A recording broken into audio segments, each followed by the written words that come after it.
So here we are at our start with only about 10 seconds left to go in setup.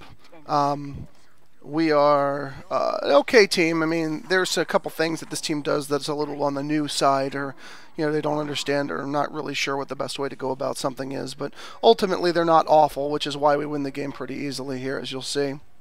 And I'm sticking this sentry gun up in a place that doesn't seem obvious. There's a lot of very obvious places to stick sentries. I'm putting it somewhere where no one expects to see it. Hence, I get those dings there, as you heard on my kill. Now, what we're doing here is we're trying to cap point B. I am crouched and moving around, and as you can see, everyone else is doing something very similar. We're all moving around. We're all, jotting back and forth, keeping our eyes behind us.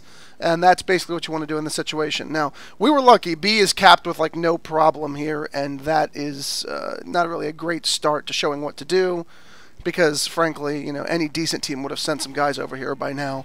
I guess they just gave up B for lost and started setting up at C. I'm not really sure, but either way, we took B with no problem.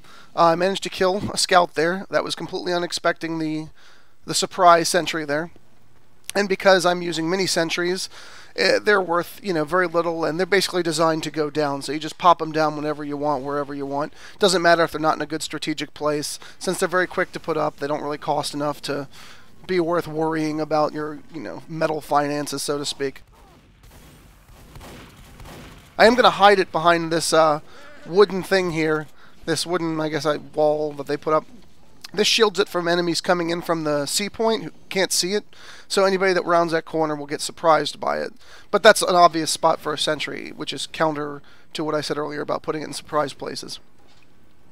Alright, so you can see we took A with no problem too. So our guess at this point is they're setting up at C. I'm sticking up a teleporter because this is basically what you need. Here we are apparently fighting off a small duo of them coming in. Here I am just working on getting things up and running. This is standard engineer tech stuff at this point. I'm getting my my teleporter up and functional. I'm not having any problems doing that. We got a scout that's snuck behind us, so I'm trying to finish him off. Success. So now what I'm doing here is just upgrading. Teleporter for me is one of the most important things to get up. A lot of people think it's sentry first, but if I had to choose in most situations, I'd find a remote location and get the teleporter. First off, your teammates will thank you like there's no tomorrow. I get a lot of verbal, microphone thank yous from people when I get my teleporters up and in good places and moving quickly. On top of that, your teammates are the ones doing all the damage at this point. I mean, yeah, I'm helping out, but really they're the ones capping points and doing all the work, so you're really helping them, and a lot of people who play engineer forget that, and they put up sentries because they want to do all that damage, but they forget that really your goal isn't to do the damage, your goal is to help others do the damage. So the faster you can get people into battle, the better.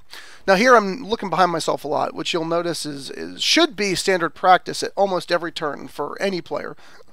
You should never leave your back unguarded for too long. It's just an invitation for spies and quick scouts that do a lot of hit and run. So at this point, okay, now I'm going to chase down this doctor. Run, medic, run. I'm about to take him out real quick with the help of another medic. Right there, cut him off for me. Thank you, sir. Still got the winning kill, though. Still working on getting this stuff upgraded. Now we have another NG here, and he's not going to be particularly useful to me. Usually when you get two NGs working together, you can be real tag teamish, so to speak. But he's not particularly great. He sticks a sentry up here, I think. Not a mini sentry, but a regular level 1 sentry. But he faces it the wrong direction. And for those of you that are looking to engineer more often, I would suggest remembering that right-clicking while having out your plans turns whatever thing you're trying to build to face the direction you want it to. As you can see here, he's got it facing the wrong way, and that's just not going to do us any good if a spy came up. Or more importantly, if anything else really comes up, because it has to take the time to turn around. Now, it did luck out here, and they came from the other side. So this is like, even though I'm telling you that's not what you want to do if this is the situation, this is like the one time it worked out. So to his credit, maybe he's got psychic abilities, I don't know. It did work out better right there than not. And now here we've got a spy. Dead ringers are stupid. Everyone thinks they're clever with them, and almost everyone uses them. So whenever a spy goes down very easily, you can just assume that he's being an asshole. So just keep punching him in the face, because he's still right there. Here we got some random fire from this heavy that was AFK for pretty much all the game. So we were actually one man down and a player AFK, so really we're fighting two blind here, and we still pulled off the victory without much issue. Now I don't know what kind of fighting they're doing here, because I'm basically staying back, which most engineers you want to do, but at this point I'm trying to help cap the point because I'm getting sick of sitting around waiting. And I'm assuming someone on my team is incompetent, so I'm running in myself, which is really a stupid move to do with an engineer. Luckily, that engineer did not take me down, and the spy relieves him of duty, so to speak, so... the spy also sits up here with me for a little bit, but the problem is he's not helping Cap because he's in disguise. So he realizes that after a couple seconds and runs off. As you can see, I am the #1 MVP for the round, which doesn't say much considering this team isn't phenomenal. Congratulate everyone with a good game, and move forward. And so that's one quick round to how I play a decent backup engineer. If you have any thoughts or comments or suggestions, feel free to leave them below. And I look forward to working with other engineers in the future, get some of that tag team action going on. Thanks, guys.